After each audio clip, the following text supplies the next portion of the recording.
9 ਜੂਨ 2019 ਦਿਨ ਐਤਵਾਰ ਨੂੰ ਸਵੇਰੇ 11 ਵਜੇ ਸੈਨ ਫਰਾਂਸਿਸਕੋ ਸ਼ਹਿਰ ਵਿਖੇ ਰਿਮੈਂਬਰੈਂਸ ਮਾਰਚ ਤੇ ਫਰੀडम ਰੈਲੀ ਕੱਢੀ ਜਾ ਰਹੀ ਹੈ। ਕੈਲੀਫੋਰਨੀਆ ਦੀਆਂ ਸਮੂਹ ਪੰਥਕ ਜਥੇਬੰਦੀਆਂ ਤੇ ਗੁਰਦੁਆਰਾ ਕਮੇਟੀਆਂ ਵੱਲੋਂ ਸਮੂਹ ਸੰਗਤਾਂ ਨੂੰ ਖਾਲਸਾ ਰਾਜ ਦੀ ਮੁਕੰਮਲ ਪ੍ਰਾਪਤੀ ਲਈ ਇਸ ਮਾਰਚ ਵਿੱਚ ਸ਼ਾਮਿਲ ਹੋਣ ਦੀ ਬੇਨਤੀ ਕੀਤੀ ਜਾਂਦੀ ਹੈ। ਵਧੇਰੇ ਜਾਣਕਾਰੀ ਲਈ ਤੁਸੀਂ ਹੇਠ ਦਿੱਤੇ ਨੰਬਰ ਤੇ ਸੰਪਰਕ ਕਰ ਸਕਦੇ ਹੋ।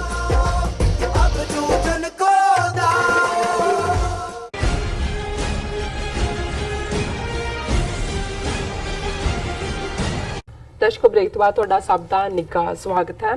ਸਾਨੂੰ ਤੁਹਾਡੇ ਦੋਨੋਂ ਸੈਗਮੈਂਟ ਤੇ ਜੋ ਕਮੈਂਟਸ ਨੇ ਉਹ ਮਿਲ ਚੁੱਕੇ ਨੇ। ਅਸੀਂ ਥੋੜੇ ਹੀ ਪਲਾਂ ਵਿੱਚ ਇਹਨਾਂ ਨੂੰ ਤੁਹਾਡੇ ਨਾਲ ਸਾਂਝੇ ਕਰਨ ਜਾ ਰਹੇ ਹਾਂ, ਪਰ ਉਸ ਤੋਂ ਪਹਿਲਾਂ ਅੱਜ ਦਾ ਜੋ ਅਹਿਮ ਇਸ਼ੂ ਹੈ, ਥਰਡ ਇਸ਼ੂ ਹੈ, ਉਸ ਬਾਰੇ ਆਪਾਂ ਡਾਕਟਰ ਕੋਲੋਂ ਉਹਨਾਂ ਦੇ ਵਿਚਾਰ ਸੁਣਦੇ ਹਾਂ। ਤੁਹਾਡਾ ਲਿਖਣ ਲਈ ਬਹੁਤ ਬਹੁਤ ਸ਼ੁਕਰੀਆ। ਤੁਸੀਂ ਸਾਡੇ ਨਾਲ ਇਸੇ ਤਰ੍ਹਾਂ ਹੀ ਜੁੜੇ ਰਹਿਣਾ। ਜੀ ਡਾਕਟਰ ਸਾਹਿਬ ਕੀ ਕਹਿਣਾ ਚਾਹੋਗੇ? ਦੇਖੋ, ਜਦੋਂ ਅਸੀਂ ਜੂਨ 84 ਦੇ ਘੱਲੂਘਾਰੇ ਔਰ ਉਸ ਤੋਂ ਬਾਅਦ ਲਗਭਗ ਇੱਕ ਦਹਾਕਾ 1995 ਤੱਕ ਜਦੋਂ ਕਿ ਬਹੁਤ ਵੱਡੀ ਗਿਣਤੀ ਦੇ ਵਿੱਚ ਸਿੱਖ ਨੌਜਵਾਨਾਂ ਨੂੰ ਗਾਇਬ ਕਰ ਦਿੱਤਾ ਗਿਆ, ਅਣਪਛਾਤੀਆਂ ਲਾਸ਼ਾਂ ਬਣਾਇਆ ਗਿਆ ਜੀ, ਔਰ ਜੋ ਕੁਝ ਪੰਜਾਬ ਦੇ ਵਿੱਚ ਚੱਲ ਰਿਹਾ ਸੀ, ਈਵਨ ਘੱਲੂਘਾਰੇ ਤੱਕ ਪਹੁੰਚਣ ਤੋਂ ਪਹਿਲਾਂ ਜਿਵੇਂ ਢਿਲਵਾਂ ਦੇ ਨੇੜੇ ਇੱਕ ਬੱਸ ਚੋਂ ਕੱਢ ਕੇ 6 ਹਿੰਦੂ ਮਾਰਨੇ, ਹੁਣ ਉਹ ਗੱਲ ਸਾਹਮਣੇ ਹੈ ਕਿ ਇਹ ਏਜੰਸੀਆਂ ਹੀ ਐਕਟਿਵ ਸਨ। ਔਰ ਇਹ ਵੀ ਪੰਜਾਬ 'ਚ ਇੱਕ ਵਕਤ 'ਚ ਵਾਪਰਦਾ ਰਿਹਾ ਕਿ ਏਜੰਸੀਆਂ ਦੇ ਬੰਦੇ ਹੀ ਦੂਸਰੇ ਪਾਸੇ ਏਜੰਸੀਆਂ ਦੇ ਬੰਦਿਆਂ ਨੂੰ ਮਾਰ ਰਹੇ ਹੁੰਦੇ ਸੀ, ਕਿਉਂਕਿ ਉਹਨਾਂ ਨੂੰ ਪਤਾ ਨਹੀਂ, ਜਦੋਂ ਏਜੰਸੀਆਂ ਆਪਰੇਟ ਕਰਦੀਆਂ ਇਹ ਸਾਰੀਆਂ ਇੱਕ ਦੂਜੇ ਦੇ ਨਾਲ ਕੋਆਰਡੀਨੇਟ ਨਹੀਂ ਕਰਦੀਆਂ। ਸਟੇਟ ਦਾ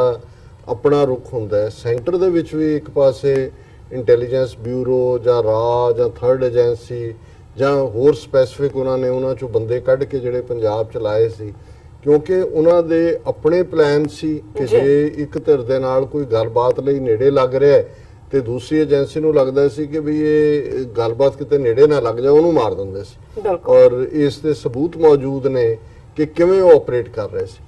ਹੁਣ ਪੰਜਾਬ 'ਚ ਅਸੀਂ ਦੇਖਦੇ ਹਾਂ ਵੀ ਅਮਰਿੰਦਰ ਸਿੰਘ ਨੂੰ ਅਸੀਂ ਹਿੰਦੂਤਵਾ ਸ਼ੋ ਬॉय ਵੀ ਕਹਿੰਦੇ ਹਾਂ, ਰਾਈਟਲੀ ਸੋ। ਔਰ ਇਹ ਵੀ ਅਸੀਂ ਦੇਖਦੇ ਹਾਂ ਵੀ ਇਹ ਤਾਕਤ ਦਾ ਭੁੱਖਾ ਬੰਦਾ, ਇਹਨੂੰ ਹੁਣ ਕਿਤੇ ਨਾ ਕਿਤੇ ਨਜ਼ਰ ਆਉਣ ਲੱਗ ਗਿਆ ਕਿ ਆਉਣ ਵਾਲੇ ਟਾਈਮ 'ਚ ਪੰਜਾਬ ਦੇ ਵਿੱਚ ਸੈਂਟਰ ਦੀਆਂ ਏਜੰਸੀਆਂ law and order the problem ਖੜੀ ਕਰਕੇ ਜਿਹੜਾ ਇਸ ਦੀ ਛੁੱਟੀ ਕਰ ਸਕਦੀਆਂ ਨੇ। ਹੁਣ ਇਹਦਾ ਬੇਸ ਕੀ ਹੈ ਔਰ ਕਿਵੇਂ ਹੁਣ ਇਹ ਜਿਹੜਾ ਕੱਲ ਤੱਕ ISI ਕੋਰੀਡੋਰ, ਕਰਤਾਰਪੁਰ ਕੋਰੀਡੋਰ ਨੂੰ ਕਹਿਣਾ ਔਰ ਅੱਗੇ ਵੱਧ ਕੇ ਉਹਨਾਂ ਦੀ ਜਿਹੜੀ ਹੈ ਐਡਵੋਕੇਸੀ ਔਰ ਪਾਕਿਸਤਾਨ ਔਰ ਦਹਿਸ਼ਤਗਰਦੀ ਤੇ ਫਲਾਣਾ ਤੇ ਟਮਕਾ। ਹੁਣ 2 ਦਿਨ ਪਹਿਲਾਂ ਖਬਰ ਜਿਹੜੀ ਅਸੀਂ ਡਿਸਕਸ ਵੀ ਕੀਤੀ, ਇੱਕ ਖਬਰ ਜਿਹੜੀ ਹੈ ਉਹ ਭਾਰਤੀ ਇੰਟੈਲੀਜੈਂਸ ਏਜੰਸੀਆਂ ਨੇ ਮੀਡੀਆ 'ਚ ਲਵਾਈ ਕਿ ਜੀ ਪਾਕਿਸਤਾਨ ਦੀ ਜਿਹੜੀ ISI ਹੈ ਉਹ ਇੱਕ ਪ੍ਰੋਜੈਕਟ ਹਾਰਵੈਸਟ ਉਹਨੇ ਸ਼ੁਰੂ ਕੀਤਾ, ਜਿਹਦੇ ਥੱਲੇ ਉਹ ਪੰਜਾਬ ਦੇ ਵਿੱਚ ਜਿਹੜੇ ਰਿਟਾਇਰ ਫੌਜੀ ਨੇ, ਪੈਨਸ਼ਨੀਏ ਜਾਂ ਪੁਲਿਸ ਵਾਲੇ ਨੇ, ਉਹਨਾਂ ਨੂੰ ਹਾਇਰ ਕਰ ਰਹੇ ਨੇ ਔਰ ਅਲਟੀਮੇਟਲੀ ਉਹਨਾਂ ਤੋਂ ਦਹਿਸ਼ਤਗਰਦੀ ਕਰਵਾਉਣਗੇ। ਔਰ ਇਹ ISI ਨੇ ਇਸ ਦਾ ਨਾਂ, ਜਿਵੇਂ ਮੈਂ ਕਿਹਾ, ਪ੍ਰੋਜੈਕਟ ਹਾਰਵੈਸਟ ਰੱਖਿਆ। ਔਰ ਇਹ ਉਹਨਾਂ ਕਿਹਾ ਜੀ officials in North Block, Delhi ਦੀ ਗੱਲ ਦਾ ਹੈ, are now trying to ascertain their number as well as location. Sources in Ministry of Home Affairs citing the report claimed that Khalistan activists residing in Canada had been assigned the task of reviving militancy in Punjab under Project Harvest Canada. ਔਰ ਇਹ ਉਹਨਾਂ ਨੇ ਕਿਹਾ ਜੀ ਉਹਨਾਂ ਨੂੰ ਇਹ project ਦਿੱਤਾ ਹੈ, ISI ਉਹਨਾਂ ਦੇ ਨਾਲ ਸੰਪਰਕ 'ਚ ਹੈ, ਉਹ ਪੰਜਾਬ ਦੇ ਵਿੱਚ ਜਿਹੜਾ ਪੁਲਿਸ ਆਫੀਸਰਸ ਔਰ ਆਰਮੀ ਵੈਟਰਨਸ ਨੂੰ ਹਾਇਰ ਕਰ ਰਹੇ ਨੇ। ਔਰ ਜਿਹੜੀ ਮਿਨਿਸਟਰੀ ਹੈ ਹੋਮ ਅਫੇਅਰਸ ਦੀ, ਉਹ they are taking these reports very seriously. The sources said it was a fact that Pakistan's ISI had been helping Khalistan activists in their designs to foment unrest in Punjab. ਹੁਣ ਜ਼ਾਹਰ ਹੈ ਵੀ ਇਹ ਖਬਰ ਕਿ ਵੀ ਜੀ ਨਵਾਂ project ਸ਼ੁਰੂ ਕਰਤਾ, ਹਾਇਰ ਵੀ ਫੌਜੀ ਔਰ ਪੁਲਿਸੀਏ ਕਰਨੇ ਨੇ, ਦੂਜੇ ਨੇ। ਹੁਣ ਜਿਹੜੀ ਖਬਰ ਪਲਾਂਟ ਹੋਈ, ਦਿੱਲੀ ਦੀਆਂ ਏਜੰਸੀਆਂ ਨੂੰ ਪਤਾ ਹੈ। ਅੱਜ ਅਮਰਿੰਦਰ ਸਿੰਘ ਨੇ ਆਪਣੀ ਜਿਹੜੀ ਹੈ ਉਹ ਮੀਟਿੰਗ ਕੀਤੀ ਸਟੇਟ ਦੇ ਟੌਪ ਬਰਾਸ, ਔਰ ਜਿਹੜੀ ਖਬਰ ਲੱਗੀ ਹੈ, Punjab dismisses intelligence reports on ISI bid to revive militancy. ਹੁਣ ਤੁਸੀਂ ਅੰਦਰ ਵੀ ਕੀ ਚੱਲਣ ਲੱਗਿਆ ਹੁਣ ਪੰਜਾਬ ਵਰਸਸ ਸੈਂਟਰ ਦੀਆਂ ਏਜੰਸੀਆਂ ਜਿਹੜੀਆਂ ਨੇ ਉਹਨਾਂ ਦੇ ਵਿੱਚ ਇੱਕ ਜਿਹੜਾ ਉਹ ਤਕਰਾਰ ਦੀ ਲਾਈਨ ਹੋਏਗੀ ਜਾਂ ਉਹ ਕਨਫਲਿਕਟ ਤੇ। ਔਰ ਇਹ ਹੈ a high level meeting of state's top brass chaired by Chief Minister Capt. Amrinder on Tuesday reviewed the state's internal security as well as law and order, but raised doubts about the authenticity of alleged intelligence reports suggesting an ISI project to target retired army and police officials in a bid to revive militancy. उन्होंने कहा जी ये बिल्कुल ठीक नहीं है और ਉਹਦੇ ਚ ਉਹਨੇ ਕਿਹਾ ਕਿ ਵੀ ਇਹ ਸਾਰਾ ਜਿਹੜਾ ਹੈ ਫਾਲਸ ਹੈ.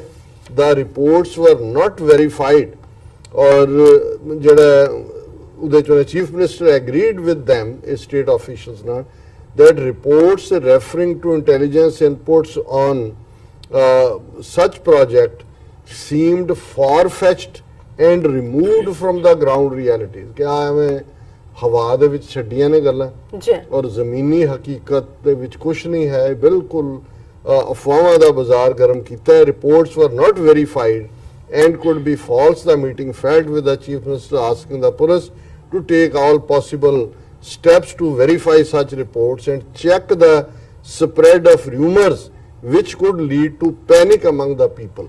ਹੁਣ ਇਹ ਚੀਫ ਮਿਨਿਸਟਰ ਅਮਰਿੰਦਰ ਕਹਿ ਰਿਹਾ ਇਹਦੀਆਂ ਤੁਸੀਂ ਸਟੇਟਮੈਂਟਾਂ ਪਹਿਲਾਂ ਦੀਆਂ ਦੇਖ ਲਓ ਕੀ ਨੇ ISI ਬਾਰੇ, ਜਨਰਲ ਬਾਜਵੇ ਬਾਰੇ, ਕਰਤਾਰਪੁਰ ਕੋਰੀਡੋਰ ਬਾਰੇ, ਪਰ ਹੁਣ ਉਹ ਕਹਿ ਰਿਹਾ ਜੀ ਇਹ ਬਿਲਕੁਲ ਜਿਹੜੀ ਹੈ ਝੂਠੀਆਂ ਰਿਪੋਰਟਾਂ ਨੇ, ਇਹ ਲੋਕਾਂ ਦੇ ਵਿੱਚ ਇੱਕ ਪੈਨਿਕ ਪੈਦਾ ਕਰਨ ਦੇ ਲਈ ਨੇ. ਪਰ ਮੈਂ ਜਦੋਂ ਇਹਨਾਂ ਦੋਨਾਂ ਦੇ ਕੰਟਰਾਸਟ ਨੂੰ ਦੇਖਦਾ ਹਾਂ ਤੇ ਮੈਨੂੰ ਇਹ ਲੱਗਦਾ ਹੈ ਕਿ ਵੀ ਇਹ ਹੁਣ ਨਵਾਂ ਇੱਕ ਏਜੰਡਾ ਭਾਰਤੀ ਏਜੰਸੀਆਂ ਦਾ ਪੰਜਾਬ 'ਚ ਸਿੱਖ ਜਵਾਨੀ ਦੀ ਨਸਲਕੁਸ਼ੀ ਤੱਕ ਕਰਨ ਦਾ ਉਹਨਾਂ ਦਾ ਲਗਾਤਾਰਤਾ ਨਾਲ ਚੱਲਦਾ ਹੀ ਹੈ. ਇਹ ਈਵਨ ਪੰਜਾਬ 'ਚ ਜਿਹੜੇ ਰਿਟਾਇਰਡ ਫੌਜੀ ਜਾਂ ਰਿਟਾਇਰਡ ਪੁਲਿਸ ਵਾਲੇ ਨੇ ਜਿਹੜੇ ਕਿ ਕਿਤੇ ਨਾ ਕਿਤੇ ਜੋ ਉਹਨਾਂ ਤੋਂ ਕਰਵਾਇਆ ਗਿਆ ਕੀਤਾ ਉਹ ਕਿਤੇ ਨਾ ਕਿਤੇ ਕਿਸੇ ਡਿਸਕਸ਼ਨ 'ਚ ਡਿਬੇਟ 'ਚ ਵੀ ਕਈ ਵਾਰੀ ਨਜ਼ਰ ਆ ਜਾਂਦਾ ਹੈ, ਘਰਾਂ 'ਚ ਵੀ. ਇਹ ਹੁਣ ਉਹਨਾਂ ਨੂੰ ਟਾਰਗੇਟ ਕਰਨਗੇ ਕਿਉਂਕਿ ਪੰਜਾਬ 'ਚ ਇੱਕ ਜ਼ਮਾਨਾ ਸੀ ਇਹ ਕਿਹਾ ਜਾਂਦਾ ਸੀ ਕਿ 2 ਲੱਖ ਤੋਂ ਜ਼ਿਆਦਾ ਰਿਟਾਇਰਡ ਫੌਜੀ ਨੇ. ਹੋ ਸਕਦਾ ਹੁਣ ਨੰਬਰ ਜ਼ਿਆਦਾ ਹੋਏ ਜਾਂ ਘੱਟ ਹੋਏ, ਪਰ ਇਹ ਏਜੰਸੀਆਂ ਇੰਡੀਅਨ ਨੂੰ ਲੱਗਦਾ ਹੈ ਕਿ ਵੀ ਜੇ ਅਸੀਂ ਸਿੱਖਾਂ ਨੂੰ ਬਹੁਤ ਤੰਗ ਕਰਨ ਤੱਕ ਸਿੱਧਾ ਚੈਲੰਜ ਹੋਇਆ ਤੇ ਇਹ ਫੌਜੀ ਕੱਲ ਨੂੰ ਜਿਹੜੇ ਨੇ ਇਹ ਨਾ ਜੇ ਜਨਰਲ ਸੁਬੇਗ ਸਿੰਘ ਸ਼ਹੀਦੀ ਪਾ ਸਕਦੇ ਨੇ, ਧਰਮੀ ਫੌਜੀ ਨਿਕਲ ਸਕਦੇ ਨੇ ਔਰ ਸਿੱਖ ਮੂਵਮੈਂਟ 'ਚ ਜਨਰਲ ਲਾਭ ਸਿੰਘ ਔਰ ਈਵਨ ਸ਼ਹੀਦ ਬਿਆਨ ਸਿੰਘ ਸਤਵੰਤ ਸਿੰਘ ਪੁਲਿਸ ਦੇ ਵਿੱਚ ਹੀ ਸਨ, ਉਹ ਨਿਕਲ. ਹੁਣ ਉਹਨਾਂ ਨੂੰ ਹਰਾਸ ਵੀ ਕਰਨਾ ਇਹਨਾਂ ਨੇ ਔਰ ਇਹਨਾਂ ਦੀਆਂ ਏਜੰਸੀਆਂ ਇਹ ਕਹਿਣਗੀਆਂ ਜੀ ਇਹ ISI ਲਈ ਕੰਮ ਕਰ ਰਹੇ ਨੇ. ਉਹ ਤੁਸੀਂ ਆਪਣੇ ਰਿਕਾਰਡ ਕੱਢ ਕੇ ਦੇਖੋ ਤੁਹਾਡੇ ਕਿੰਨੇ ਜਰਨਲ ਕਿੰਨੇ ਕਰਨਲ ਕੋਈ ਹਨੀ ਟ੍ਰੈਪ 'ਚ ਫਸਿਆ ਉਹਨਾਂ ਦੇ, ਕੋਈ ਵਿਸਕੀ ਦੀ ਬੋਤਲ ਲੈ ਕੇ ਤੁਸੀਂ ਭੇਤ ਵੇਚੇ ਨੇ. ਔਰ ਇਹ ਹੁਣ ਕਿਉਂਕਿ ਇਹਨਾਂ ਦੀ ਆਪਣੀ ਗਦਾਰੀਆਂ ਦੀ ਲਿਸਟ ਸਾਹਮਣੇ ਹੈ ਔਰ ਇਹ ਆਉਣ ਵਾਲੇ ਪੀਰੀਅਡ 'ਚ ਮੈਨੂੰ ਇਹ ਲੱਗਦਾ ਹੈ ਕਿ ਪੰਜਾਬ ਦੇ ਵਿੱਚ ਇਹ ਟਰਮੋਇਲ ਪੈਦਾ ਕਰਨ ਦੇ ਲਈ ਜਿਹੜੇ ਪੀਸਫੁਲੀ ਸੈਟਲਡ ਫੌਜੀ ਨੇ ਜਾਂ ਪੁਲਿਸ ਵਾਲੇ ਨੇ ਉਹਨਾਂ ਨੂੰ ਵੀ ਜਿਹੜਾ ਇਹ ਹਰਾਸ ਕਰਨ ਦੀ ਲਾਈਨ ਹੈ. ਤੇ ਅਮਰਿੰਦਰ ਨੂੰ ਹੁਣ ਨਜ਼ਰ ਆਉਂਦਾ ਵੀ ਸ਼ਾਇਦ ਇਸ ਬਹਾਨੇ ਨਾਲ ਅਲਟੀਮੇਟਲੀ ਇਸ ਦੇ ਥੱਲੋਂ ਵੀ ਕੁਰਸੀ ਨਾ ਖਿੱਚੀ ਜਾਏ ਤੇ ਜੇ ਕੁਰਸੀ ਖਿੱਚੀ ਗਈ ਫਿਰ ਤਾਂ ਇਹ ਆਲੇ ਦੀ ਔਲਾਦ ਬਹੁਤ ਜਲਦੀ ਜਿਹੜੀ ਹੈ ਉਹ ਪਰਲੋਕ ਪਿਆਨਾ ਕਰ ਜਾਂਦੀ ਹੈ, ਪਾਵਰ ਤੇ ਨਹੀਂ ਰਹਿ ਸਕਦੇ. ਹੁਣ ਅਸੀਂ ਆਪਣੇ ਦਰਸ਼ਕਾਂ ਦੇ ਜੋ ਮੈਸੇਜ ਨੇ ਉਹ ਆਪਾਂ ਡਿਸਕਸ ਕਰਦੇ ਹਾਂ.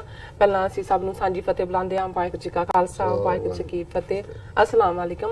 कुलदीप सिंह जी सा लिखते ने we never forget 84 Sikh genocide by Indian state terrorism. और भाई गुरमीत सिंह ਬੱਬਰ जी सानू लिखते ने डुब गईयां बेड़ियां तूफान चेते रह गए, डुब गईयां बेड़ियां तूफान चेते रह गए, बुल्लां उत्ते टावे टावे नाम चेते रह गए, मावां ने संदूकां विच पाए हाले भी जो सांभियां ने पग्गां उत्ते खून दे निशान चेते रह गए. Never forget 1984. पाल सिंह सा लिखते ने वाहिगुरू जी का खालसा वाहिगुरू जी की फतेह. एंड जस कौर जस सा लिखते ने खालसा जिंदाबाद. एंड भाई गुरमीत सिंह ਬੱਬਰ जी सानू फतेह भी बुलाते हैं. और फिर दोबारा लिखते हैं तेरी कच्ची चमकोर दी गड़ी मोरे, तेरी कच्ची चमकोर दी गड़ी मोरे, किला दिल्ली दा असी झुका देंगे, झोरा करी ना किले आनंदगढ़ दा, कुल्ली कुल्ली नू किला बना देंगे, खालसा जिंदाबाद. और उन्होंने लिखा कि संत राम उदासी जिन्हां दा मैं जिक्र कीता उन्हां दीयां लाइनां ने जी. उन्होंने लिखा please watch TV 84, share maximum and download TV 84 app on your mobile. और इमरान अली जी सानू लिखते ने शहीद की जो मौत है वो कौम की हयात है, हयात तो हयात है, मौत भी है हयात है. बनारस खान सानू लिखते ने कि ਤੁਹਾਨੂੰ ਲਿਖਦੇ ਨੇ doctor great doctor Sahib. And so ਅਗਲੇ ਸੈਗਮੈਂਟ ਤੇ ਵੀ ਮੈਸੇਜ ਨੇ.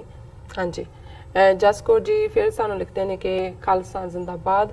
ਮੁਬਾਰਕ ਹੁਸੈਨ ਸਾਨੂੰ ਲਿਖਦੇ ਨੇ doctor Amarjit Singh ji great. And Jaswinder Singh Jassi ਲਿਖਦੇ ਨੇ ਸਟੇ ट्यून फॉर नेक्स्ट उन्होंने लिखा है।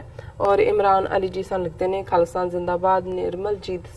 निर्मलजीत खटरा सान लिखते हैं वाहिगुरू जी।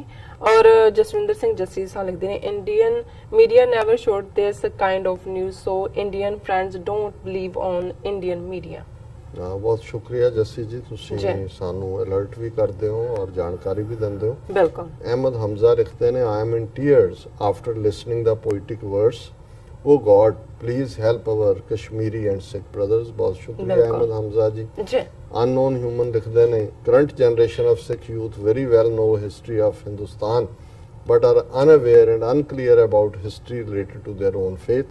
ਤੁਸੀਂ ਬਿਲਕੁਲ ਠੀਕ ਕਿਹਾ, ਅਸੀਂ ਕੋਸ਼ਿਸ਼ ਆਪਣੇ ਵੱਲੋਂ ਵੀ ਕਰਦੇ ਹਾਂ। ਬਿਲਕੁਲ। ਹੁਣ ਬਹੁਤ ਸਾਰੀਆਂ ਥਾਵਾਂ ਤੇ ਸਿੱਖ ਕੈਂਪ ਔਰ ਦੂਸਰਿਆਂ ਰਾਹੀਂ ਵੀ ਜੋ ਕੀਤਾ ਜਾ ਸਕਦਾ ਉਹ ਕਰਨ ਦੀ ਕੋਸ਼ਿਸ਼ ਹੈ, ਪਰ ਬਹੁਤ ਸਾਰੇ ब्रेन वॉश्ड ने इंडियन सिस्टम के प्रचार की वजह करके।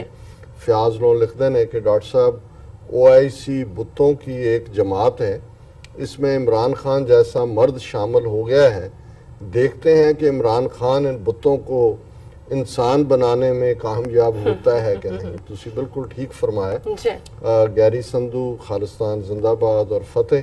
और गैरी संधू जी ने लिखा है उच्च लियाकत ते अजीम शहादत नाल सिख कौम नूं जगाण वाले जरनैल शहीद सन जरनैल सिंह जी खालसा पिंडां वाले, मैं रहा ना रहा तुसी चेता जरूर रखना, मंजिलो उरे अखां तो नींदा नूं दूर रखना। वाह वाह गैरी संधू जी, बहुत शुक्रिया। और फिर अननोन ह्यूमन जी ने कहा भी तुसी एक सैगमेंट यंगर जनरेशन ਲਈ करो कि 1947 ਤੋਂ 1990 तक ਦੀ हिस्टरी ਜਿਹੜੀ कि सिख यूथ ਨੂੰ नहीं पता ਉਹ ਉਹਨਾਂ ਨੂੰ ਪਤਾ ਲੱਗ ਸਕੇ। ਔਰ ਡਾਕਟਰ ਕਾਇਦ ਰਸ਼ੀਦ ਖਾਲਿਸਤਾਨ ਜ਼ਿੰਦਾਬਾਦ ਕਹਿੰਦੇ ਨੇ ਅਸੀਂ ਸਾਰੇ ਆਪਣੇ ਮੁਸਲਮਾਨ ਭੈਣਾਂ ਭਰਾਵਾਂ ਨੂੰ ਇੱਕ ਵਾਰ ਫੇਰ ਈਦ ਮੁਬਾਰਕ ਕਹਿੰਦੇ ਹਾਂ ਜੀ। ਡਾਕਟਰ ਸਾਹਿਬ ਇੱਥੇ ਲੈਣੇ ਬ੍ਰੇਕ। ਵਿਊਅਰਸ ਤੁਸੀਂ ਨਸਰਾ ਬਣੇ ਰਹਿਣਾ, ਮਿਲਦੇ ਹਾਂ ਛੋਟੇ ਜਿਹੇ ਬ੍ਰੇਕ ਤੋਂ ਬਾਅਦ।